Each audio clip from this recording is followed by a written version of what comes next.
ইসলাম মানে অন্যরকম হৃদয় কাড়া আলো, ইসলাম মানে চেষ্টা করা হতে আরো ভালো, ইসলাম মানে মায়ায় ভরা মধুর কোনো ফুল, ইসলাম মানে জানা মাত্র ছেড়ে দেয়া ভুল।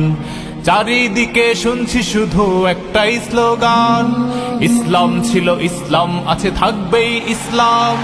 ইসলাম ইসলাম ইসলাম ইসলাম ইসলাম ইসলাম ইসলাম ইসলাম।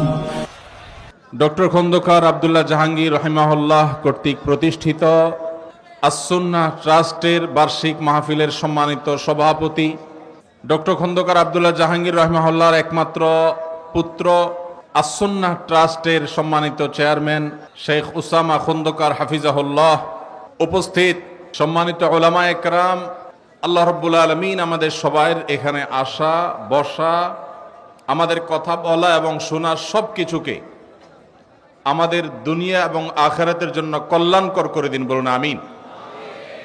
মাননীয় প্রধান উপদেষ্টা মহোদয়ের ডাকে বাংলাদেশের বিভিন্ন ধর্মের নেতৃস্থানীয় ব্যক্তিবর্গ তারা উপস্থিত হয়েছেন। তো ডক্টর খন্দকার আব্দুল্লাহ জাহাঙ্গীর রহিমাহুল্লাহর কথা মনে পড়েছে আমার, এই যখনই ঐক্যবদ্ধ জাতি গঠন করার প্রশ্ন এসেছে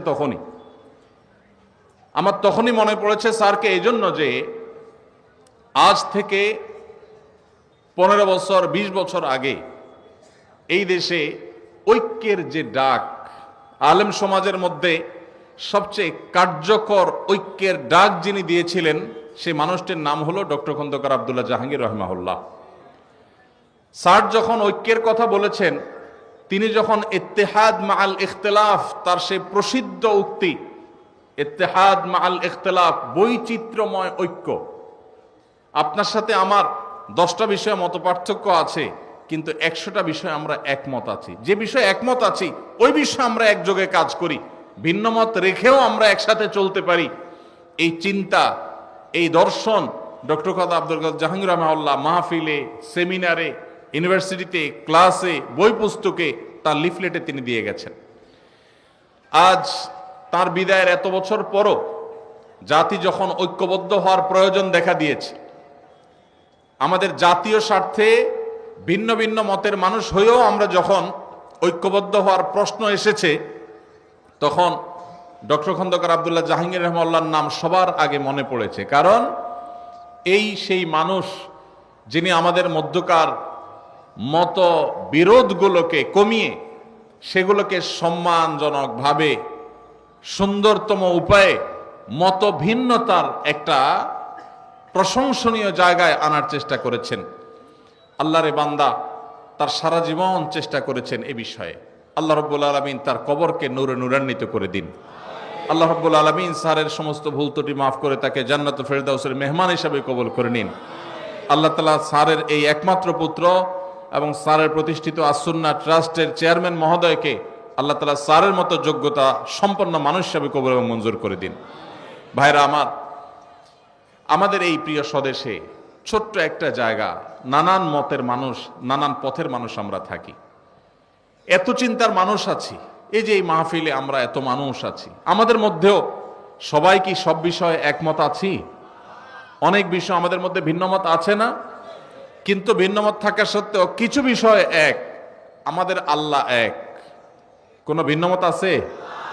আমাদের রাসূল সাল্লাল্লাহু আলাইহি ওয়াসাল্লাম, আমাদের কোরআন, আমাদের হাদিস, আমাদের ঐক্যের যে জায়গাগুলো, সেগুলো যদি একটা একটা করে আমরা তালিকা করি, আমরা দেখব মতপার্থক্য যদি আমাদের একজনের সাথে অন্যজনের 10টা 20টা বা 50টা বিষয় হয়, মতৈক্য রয়েছে আমাদের তার চাইতে বহুগুণ বেশি।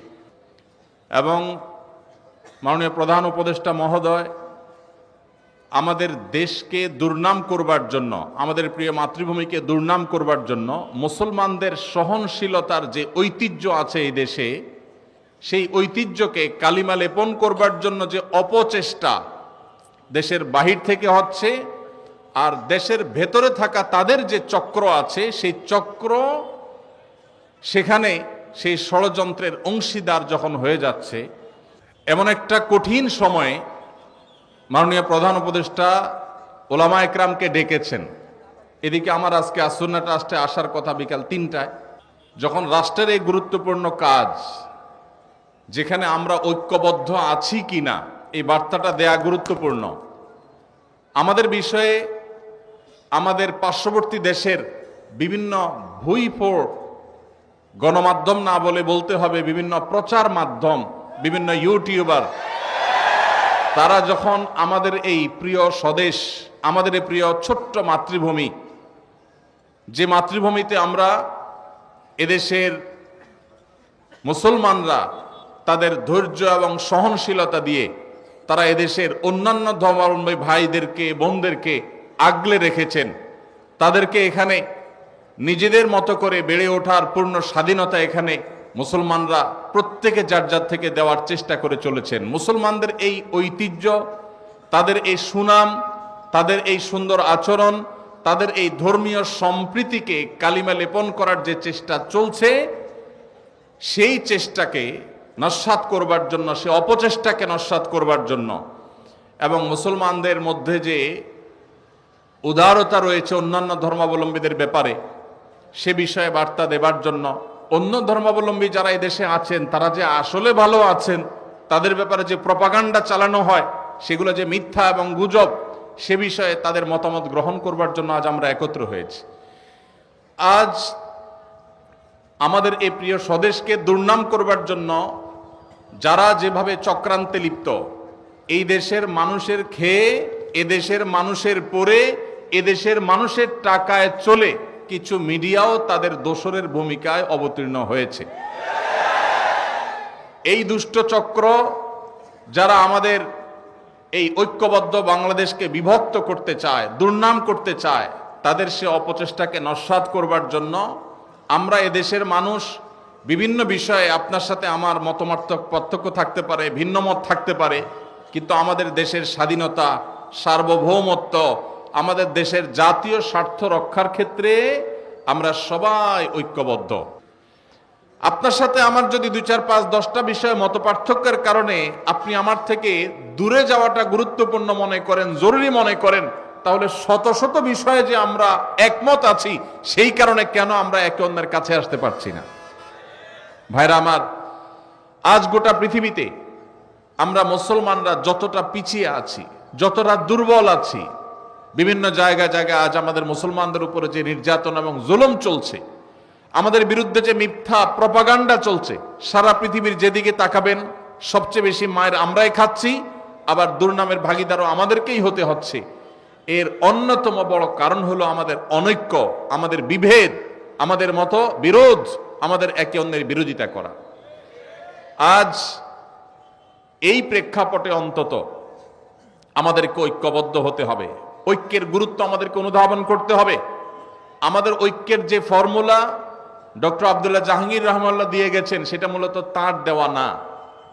তিনি নিজে এই ফর্মুলা দিয়েছেন কোরআন থেকে, তিনি এই ফর্মুলা দিয়েছেন প্রিয় নবী সাল্লাল্লাহু আলাইহি সাল্লামের হাদিস থেকে। প্রিয় ভাইরা আমার, আজ আমাদের জাতীয় সংকটে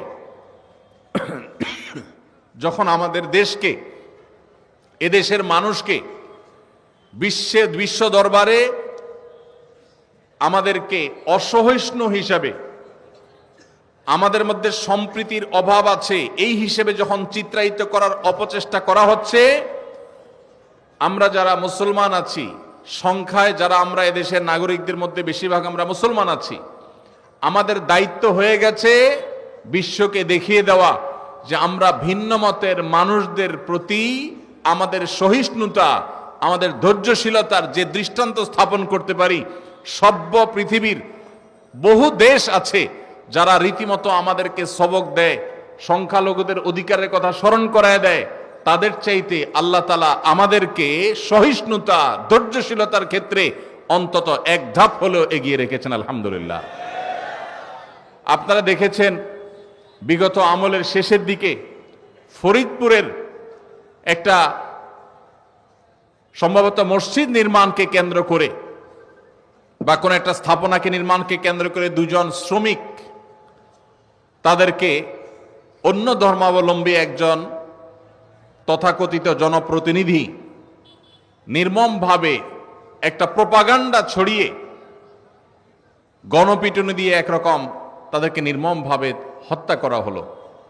সেই ঘটনায় আপনারা লক্ষ্য করেছেন, আপনাদের মনে থাকার কথা, সারা দেশে ওলামা একরাম এই রকম দায়িত্বশীলতার পরিচয় দিয়েছেন যে ওই ঘটনার জেরে পাল্টা হামলা, দাঙ্গা, কোন প্রকার অশান্তি এদেশের মাটিতে চুল পরিমাণ হতে দেন নাই ওলামা একরাম। শক্ত হাতে ঢাকা থেকে আমার মনে আছে দায়িত্বশীল ওলামা একরামের একটার পর একটা প্রতিনিধি দল এসেছেন, তারা স্থানীয় লোকদের সাথে বসেছেন, ভিজিট করেছেন এবং মানুষকে তারা শান্ত রেখেছেন। ওলামা একরাম যদি চুল পরিমাণ একটু ইন্ধন দিয়ে দিতেন তাহলে মেসাকার হয়ে যেত। আপনারা দেখেছেন কয়দিন আগে তরুণ আইনজীবী সাইফুল ইসলাম আলিফকে নির্মমভাবে দিনের আলোতে অত্যন্ত নৃশংসভাবে তাকে হত্যা করা হলো। সাধারণ মুসলমানরা জানেন, মুসলমান হওয়ার কারণে, দ্বীনি চেতনার কারণে, তার পেশাগত দায়িত্ব পালন করতে গিয়ে তাকে এই নির্মম খুনের শিকার হতে হলো। এত বড় একটা ঘটনার পর আপনারা দেখেছেন এদেশের সর্বোচ্চ পর্যায় থেকে নিয়ে একেবারে রুট লেভেল পর্যন্ত ওলামা একরাম সর্বসাধারণকে শান্ত থাকতে বলেছেন। এরকম একটা পরিস্থিতি যেখানে ক্ষোভে ফুসে উঠছে মানুষ, সেখানে ওলামা একরাম মানুষকে শান্ত থাকার কথা বলেছেন এবং ওলামা একরামের আহ্বানে সাড়া দিয়ে সারা দেশে আলহামদুলিল্লাহ একটি চুল পরিমাণ অনাকাঙ্ক্ষিত ঘটনা ঘটেছে বলে কেউ দেখাতে পারবে না। ভাইরা আমার, এদেশের মুসলমানরা তাদের ধৈর্য, ধর্মীয় সম্প্রীতির ক্ষেত্রে তাদের সহিষ্ণুতার যে পরীক্ষা, এই পরীক্ষায় একবার দুইবার নয় শতবার উত্তীর্ণ হয়েছে। তারপরে এক শ্রেণী মানুষ আপনাদেরকে দোষারোপ করার, আমাদেরকে দোষারোপ করার চেষ্টা করে। এই জন্য আমাদের দায়িত্বশীলতা অনেক বেড়ে যায়। আল্লাহ রাব্বুল আলামিন কোরআনে হাকিমে আমাদেরকে সেই দর্শন দিয়েছেন, যে দর্শনে আমরা আমাদের বিশুদ্ধ আকীদা, তাওহীদের বিশ্বাসের কথা প্রচার করব, সেটাকে নিজেদের মধ্যে ধারণ করব। আমাদের আকীদা, আমাদের মানহাজ, আমাদের বিশ্বাস, আমাদের ঈমানের মধ্যে চুল পরিমাণ আমরা ছাড় দেব না, কম্প্রোমাইজ করব না। কিন্তু একই সাথে যারা ভিন্ন মত পোষণ করছেন, যারা অন্য ধর্মাবলম্বী আছেন, তাদেরকেও আমাদের আকীদা, আমাদের বিশ্বাস গ্রহণ করতে, ধারণ করতে আমরা বাধ্য করব না। কারণ আমরা সেই ধর্মের অনুসারী যেই ধর্ম বলেছে লা ইকরাহা ফিদ্দীন, লা ইকরাহা ফিদ্দীন। ধর্ম গ্রহণ করার ক্ষেত্রে কোনো বাড়াবাড়ি করা, জবরদস্তি করা যাবে, কোনো জবরদস্তি করে কাউকে কোনো ধর্ম গ্রহণ করানো যাবে না। আমরা সেই নবীর উম্মত যেই নবী মক্কা বিজয়ের পর মক্কার মুশরিক সহ সর্বস্তরের মানুষকে বলেছেন, ইযহাবু আনতুমুত তুলাকা লা তাসরিবা আলাইকুমুল ইয়াউম, যাও আজ তোমরা সবাই মুক্ত, কোনো প্রতিশোধ গ্রহণ করা হবে না। আমরা সেই নবীর উম্মত, যে নবী আমাদেরকে সহনশীলতা শিক্ষা দিয়েছেন। অতএব আমরা সব সময় লক্ষ্য রাখব যে এদেশের কোনো অন্য ধর্মাবলম্বীরা তাদের ধর্ম পালন করতে গিয়ে কোনো প্রকার বাধার সম্মুখীন হবে না। আমরা আমাদের তাওহীদে বিশ্বাসী থাকব, তাওহীদের প্রচার করব, তাতে কোনো কার্পণ্য করব না। শিরক থেকে একজন মুসলমান কোরআনের নির্দেশের কারণে, নবী সাল্লাল্লাহু আলাইহি সাল্লামের নির্দেশের কারণে তিনি শত সহস্র মাইল যোজন দূরে তিনি থাকবেন, তার আকীদা মানহাজকে তিনি পরিচ্ছন্ন পবিত্র রাখবেন। কিন্তু একই সাথে অন্য ধর্মের মানুষকে কখনো আমাদের ধর্ম গ্রহণ করতে আমরা যেরকম বাধ্য করব না, তাদের ধর্ম পালনেও তাদেরকে আমরা বাধা দিব না। ইসলাম আমাদেরকে বাড়াবাড়ি করতে বলে না, ছাড়াছাড়ি করতেও বলে না। ইসলামের মতো এই সুমহান জীবন দর্শন, এটি যদি পৃথিবীর কোন সমাজে প্রতিষ্ঠিত থাকে, সেই সমাজের মুসলিমরা তো বটেই, অন্য ধর্মাবলম্বীরাও নিরাপদে থাকবে। কারণ নবী করিম সাল্লাল্লাহু আলাইহি সাল্লাম একজন জিম্মি অমুসলিমকে যদি কেউ অন্যায়ভাবে হত্যা করে, ওই ব্যক্তি জান্নাতের ঘ্রাণও পাবে না, সে ঐতিহাসিক বক্তব্য নবী সাল্লাল্লাহু আলাইহি সাল্লাম দিয়েছেন, তার হাদিসে আছে। অতএব আমাদের মুসলমানদের সহনশীলতা আর ধৈর্যশীলতা, এটা গোটা পৃথিবীর মানুষের কাছে শতবার, হাজারোবার পরীক্ষিত এবং প্রমাণিত হয়েছে। আল্লাহ রাব্বুল আলামিন আমাদের এই সুনাম, আমাদের এই ঐতিহ্য, আমাদের এই সুখ্যাতি, কোরআন এবং হাদিসের এই শিক্ষাকে আমাদের জীবনে আল্লাহ তাআলা ধারণ করার তৌফিক নসিব করুন। ভাইরা আমার, আমাদের সমাজে আমরা দেখি কিছু মানুষ অন্য ধর্মাবলম্বীদের প্রতি তারা তথাকথিত সম্প্রীতি দেখাতে গিয়ে তাদের ঈমান, তাদের আকীদা, তাদের বিশ্বাসকে তারা কোরবান করে দেয়, সেগুলোকে তারা শেষ করে ফেলে। আবার অনেকে আছেন যারা হয়তো বাড়াবাড়িতে লিপ্ত। আল্লাহ রাব্বুল আলামিন আমাদেরকে যে সিরাতে মুস্তাকিম দিয়েছেন সেখানে না বাড়াবাড়ির কোনো সুযোগ আছে, না ছাড়াছাড়ির কোনো সুযোগ আছে। আমরা মুসলমানরা যদি কোরআন এবং হাদিসের উপরে অটল অবিচল থাকি, মুহাম্মদ সাল্লাল্লাহু আলাইহি সাল্লামের জীবন দর্শনের উপরে যদি আমরা প্রতিষ্ঠিত থাকি, তাহলে এই গোটা পৃথিবী শান্তিতে পরিপূর্ণ হয়ে যাবে। মুসলমানরাই শুধু শান্তিতে থাকবে না, অন্যরাও নিরাপদে থাকবে, কেউ কাউকে ডিস্টার্ব করবে না। আমরা সেই নবীর উম্মত, যেই নবী মক্কা বিজয়ের পর মক্কার মুশরিকদেরকে ইসলাম গ্রহণ করতে বাধ্য করেননি, জোর করেননি, জবরদস্তি করেননি। মদিনায় আসার পর যখন মদিনা রাষ্ট্র গঠন করেছেন, সেখানকার ইহুদিদেরকেও ইসলাম গ্রহণ করতে বাধ্য করেননি। আমরা সেই দিনের অনুসারী, যে দিন আমাদেরকে সবচেয়ে বেশি সহনশীলতা শিখিয়েছে। আল্লাহ তাআলা আমাদের সবাইকে আমাদের জীবনের সব ক্ষেত্রে এই সহনশীলতাকে ধরে রাখার তৌফিক নসিব করুন। ভাইরা আমার, আমাদের মুসলমান হিসাবে আমাদের মধ্যেও নানা ছোটখাটো বিষয় নিয়ে মতপার্থক্য আছে, বড় কোনো বিষয়ে মতপার্থক্য নেই। আমি যেটি বলছিলাম, আমাদের আল্লাহ এক, এটা নিয়ে মতপার্থক্য নাই। আমাদের রাসূল এক, সেটা নিয়ে কোনো মতপার্থক্য নাই। আমাদের কোরআন এবং হাদিস নিয়েও তেমন উল্লেখযোগ্য মতপার্থক্য নেই। 5 ওয়াক্ত নামাজ আল্লাহ ফরজ করেছেন, সেটা নিয়েও মতপার্থক্য নেই। আরকানে ইসলাম নিয়েও মতপার্থক্য নেই। আরকানে ঈমান নিয়েও মতপার্থক্য নেই। আমাদের মতপার্থক্য যেগুলো আছে সেগুলো খুব ছোটখাটো বিষয়। এগুলো নিয়ে এলাকায় এলাকায়, মসজিদে মসজিদে, বিভিন্ন জায়গায় আমরা যেন আমাদের সৌহার্দ্যের, সম্প্রীতির সর্বোচ্চ নজির স্থাপন করি, এই কাজটাই জীবন জুড়ে করে গেছেন ডক্টর খন্দকার আব্দুল্লাহ জাহাঙ্গীর রাহিমাহুল্লাহ। স্যার যখন এই কাজ করেছেন, তখন এই কাজটার যথার্থতা, এটার যৌক্তিকতা বা এটার প্রয়োজনীয়তা, এটার অপরিহার্যতা আমরা এতটা উপলব্ধি করি নেই। দিন যত গত হচ্ছে, আল্লাহরে বান্দাকে আমরা হারিয়ে ফেলেছি, সেই দিনগুলো যত অতিবাহিত হচ্ছে, তত বেশি আমাদের কাছে মনে হচ্ছে যে তিনি, আল্লাহ রাব্বুল আলামিন তাকে এমন এক মানুষ করে তৈরি করেছেন। আমাদের মাওলানা মামুনুল হক সাহেব হাফিজাহুল্লাহ একটা কথা ডক্টর আব্দুল্লাহ জাহাঙ্গীর রাহিমাহুল্লাহ সম্পর্কে বলেন। এই আসুনা ট্রাস্টের স্যারের ওয়াফাতের পর এখানকার স্টুডিওতে বসে বলে গেছিলেন যে ডক্টর আব্দুল্লাহ জাহাঙ্গীর রাহিমাহুল্লাহ ছিলেন এমন একজন মানুষ যিনি সময়ের চাইতে এগিয়ে থাকা মানুষ ছিলেন। সময়ের চাইতে এগিয়ে থাকা মানুষ ছিলেন। আল্লাহ তাআলা তাকে সেই দূরদৃষ্টি দান করেছিলেন। আল্লাহ রাব্বুল আলামিন স্যারের সে মিশনকে, স্যারের সে স্বপ্নকে, স্যারের প্রতিষ্ঠিত এই আসুন্না ট্রাস্ট, জেনেদা আসুন্না ট্রাস্ট, এটার মাধ্যমে আল্লাহ তাআলা কবুল এবং মঞ্জুর করুন, পরিপূর্ণ করার তৌফিক নসিব করুন। আমরা আজকের এই মাহফিল থেকে আমাদের ব্যক্তিগত জীবনে, আমাদের দ্বীনি জীবনে, এমনকি আমাদের সামাজিক জীবনে অন্য ধর্মাবলম্বীদের মানুষদের সাথেও আমরা সবর, সহনশীলতা এবং ধৈর্যের পরিচয় দেব, চেষ্টা করব তো ইনশাআল্লাহ। ভাইরা আমার, আমরা যখন আমাদের নিজেদের মধ্যে মসজিদের অভ্যন্তরে ভিন্ন মতের কোনো মানুষ দেখব, ডক্টর খন্দকার আব্দুল্লাহ জাহাঙ্গীর রাহিমাহুল্লাহ সেই ঐতিহাসিক বক্তব্য আপনাদের নিশ্চয়ই অনেকেরই শোনা আছে। স্যার বলেছিলেন যে আপনার পাশে কোনো হারাম ভক্ষণকারী ব্যক্তি, ধূমপানকারী ব্যক্তি, কোনো হারামে লিপ্ত ব্যক্তি আপনার পাশে দাঁড়িয়ে মসজিদে নামাজ পড়তে পারে, তাহলে আপনার ভিন্ন মতের মুসলমান ভাই, যার সাথে আপনার মৌলিক সব বিষয়ে এক ঐক্যমত রয়েছে, কিছু কিছু বিষয় মত পার্থক্য রয়েছে, এরকম কোর এবং বড় বড় কবিরা গুনাহ বিষয় মত পার্থক্য নেই, সে ভাইটি আপনার পাশে দাঁড়াতে অসুবিধা কেন?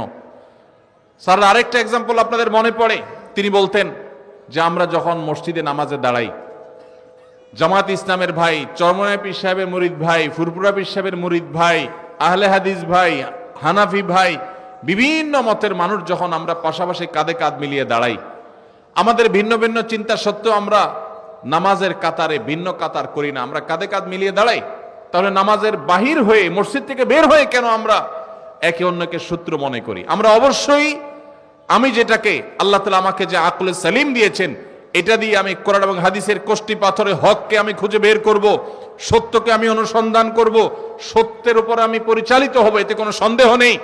কিন্তু কোন অবস্থাতেই একজন মুসলমান তিনি তার নিজের সত্য অবস্থানকে টিকিয়ে রাখতে গিয়ে তার অন্য মুসলমান ভাইকে আঘাত করা, তাকে দুর্নাম করা, তাকে বাজে ট্যাগ দেওয়া, তাকে নিয়ে তুচ্ছ তাচ্ছিল্য করা, তাকে অপমান করা এবং মুসলমানদের মধ্যে বিভেদ সৃষ্টি হওয়ার মতো কাজ করা মুসলমানের জন্য কখনো জায়েজ নাই। আল্লাহ রাব্বুল আলামিন কোরআনে কারিমে আমাদেরকে নির্দেশ করেছেন, ওয়াতাসিমু বিহাবলিল্লাহি জামিআ, তোমরা আল্লাহর রশি সবাই আঁকড়ে ধরো আল্লাহর রজ্জুকে। ওয়ালা তাফাররাকু, তোমরা বিভক্ত হয়ে যেও না। আজ আমাদের ঐক্যবদ্ধ হওয়া বড় বেশি প্রয়োজন। আমরা মুসলমানরা আজ বিভক্ত থাকার কারণে আজ এক শ্রেণীর মিডিয়া আমাদেরকে নিয়ে খোঁচাখুচি করে, আমাদেরকে আঘাত করে, আমাদেরকে নানাভাবে বদনাম করার চেষ্টা করে।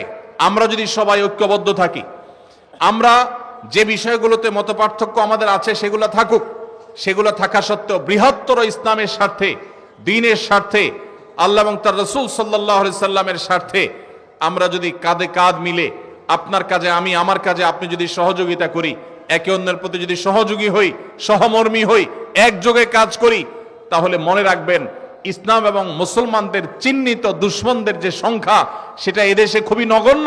এই মানুষগুলো কখনো আমাদের মাথার উপরে ছড়ি ঘুরাতে পারবে।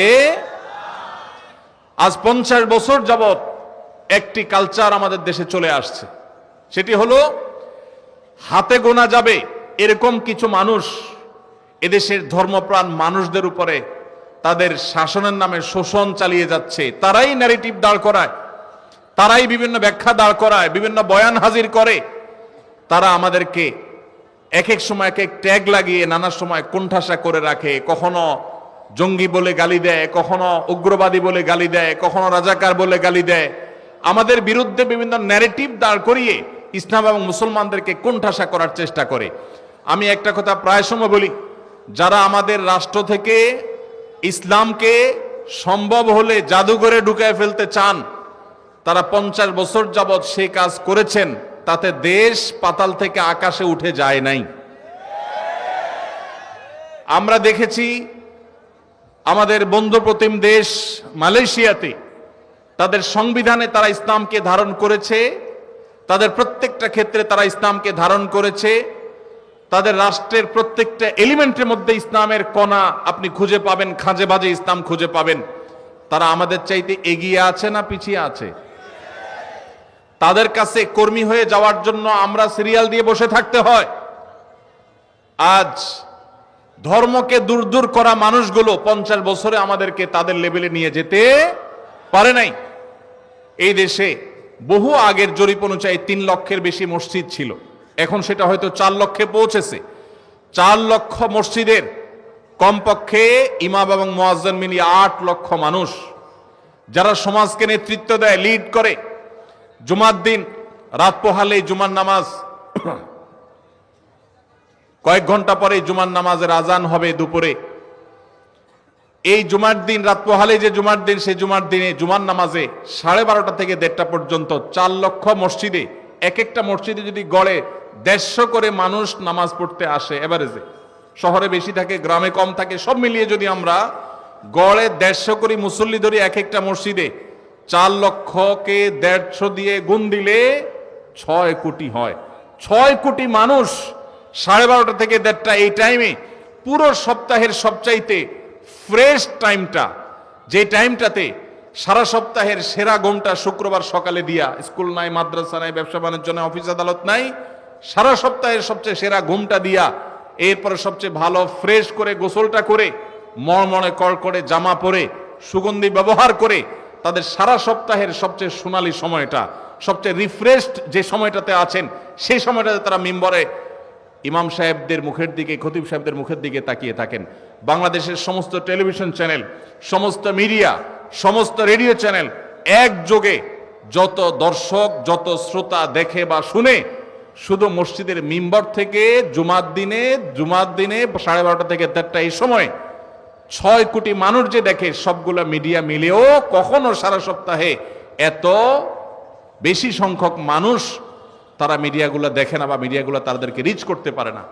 এই যে বিপুল জনগোষ্ঠীকে প্রতি সপ্তাহে একদিন 1 ঘন্টা ইমাম খতিবরা অ্যাড্রেস করতে পারেন, এই ইমাম খতিবদেরকে যদি রাষ্ট্র ওন করে, তাদেরকে যদি রাষ্ট্র টেনে আনে এবং রাষ্ট্র যদি তাদেরকে অ্যাক্সেস দেয়, তাদেরকে যদি রাষ্ট্র গঠনে মৌলিক ভূমিকা পালন করবার সুযোগ দেয়, তাহলে ধর্মপ্রাণ মুসলমানদের এই দেশ স্বর্ণ হতে বেশি দেরি হবে না ইনশাআল্লাহ তাআলা। ওলামায়ে কেরামকে তাদের দায়িত্বটা যদি সঠিকভাবে পালন করতে দেওয়া হয়, এই দেশ থেকে দুর্নীতি জাদুঘরে চলে যাবে ইনশাআল্লাহ।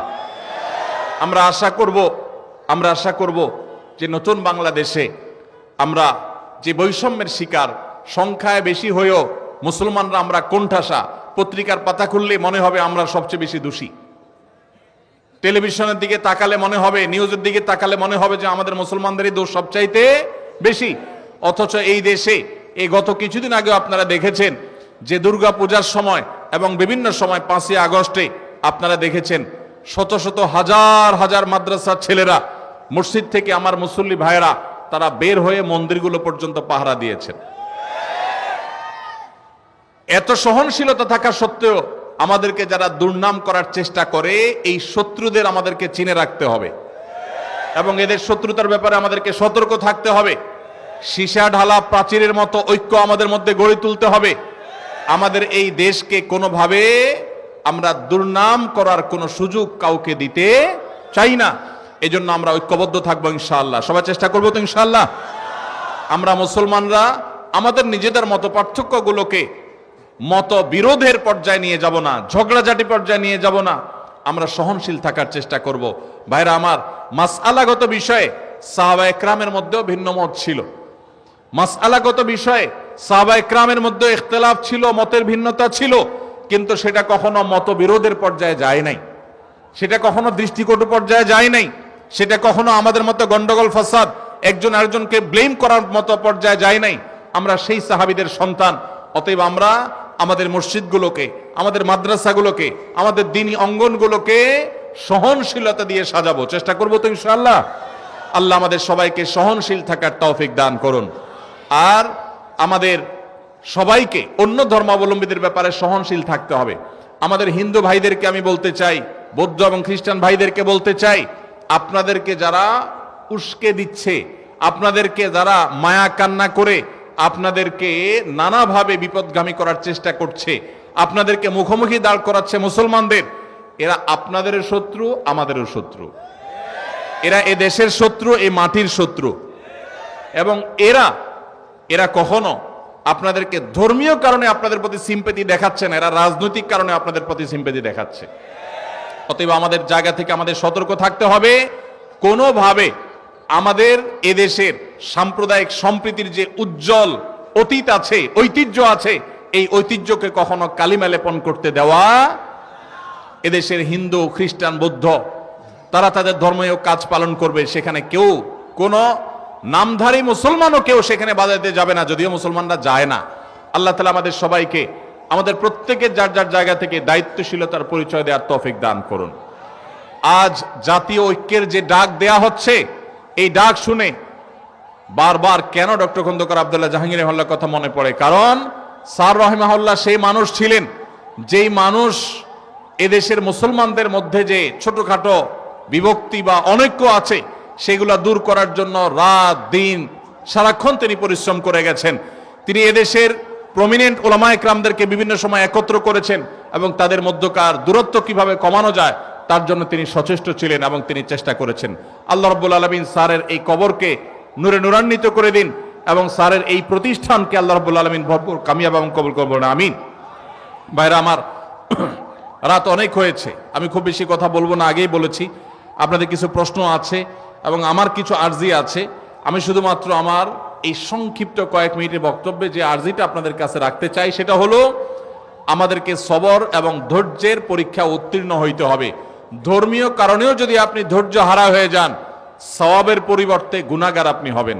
আর যদি আপনি ধৈর্য ধারণ করতে পারেন, নিজেকে সংবরণ করতে পারেন, সহনশীল হইতে পারেন, তো মনে রাখবেন আল্লাহ রাব্বুল আলামিন কোরআনে কারিমে বলেছেন, ইন্নামা ইউওয়াফাস সাবিরুনা আজরাহুম বিগাইরি হিসাব। যারা ধৈর্যশীল তাদের হিসেব ছাড়া আল্লাহ রাব্বুল আলামিন বিনিময় দিবেন। কি ছাড়া বিনিময় দিবেন? হিসেব ছাড়া বিনিময় দিবেন। আল্লাহ রাব্বুল আলামিন আমাদের সবাইকে ধৈর্যের সর্বোচ্চ পরাকাষ্ঠা প্রদর্শন করার তৌফিক দান করুন। সবাই চেষ্টা করবো তো ইনশাআল্লাহ। ভাইরা আমার, ডক্টর খন্দকার আব্দুল্লাহ জাহাঙ্গীর রহমাহুল্লাহর এই যে প্রতিষ্ঠান আস-সুন্নাহ ট্রাস্ট ঝিনাইদহ, এই ঝিনাইদহে যে সমস্ত বিভাগগুলো এখনো পর্যন্ত পরিচালিত হয় অনেকে জানেন না।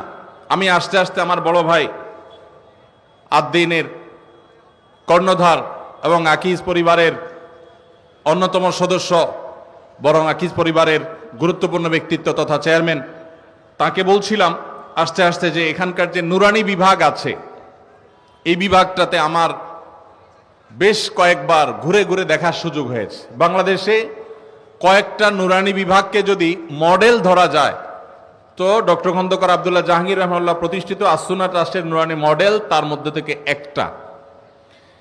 এবং এইটা কিভাবে এত উন্নত করেছেন ভাইরা সেটা ওনারা ভালো জানেন, আল্লাহ তাআলা ভালো জানেন, কিন্তু আমি দেখি অভিভূত সোজা কথা। ঝিনাইদহের মানুষ যারা এখানে থাকেন, যাদের বাচ্চাদেরকে এখানে নুরানিতে পড়ানোর সুযোগ পেয়েছেন, তারা আমি মনে করি যে সৌভাগ্যবান। আমি অবশ্য ডে টু ডে কী হয় সেটা তো আর জানি না, আমি যখন এসেছি তখনকার কথা বলেছি।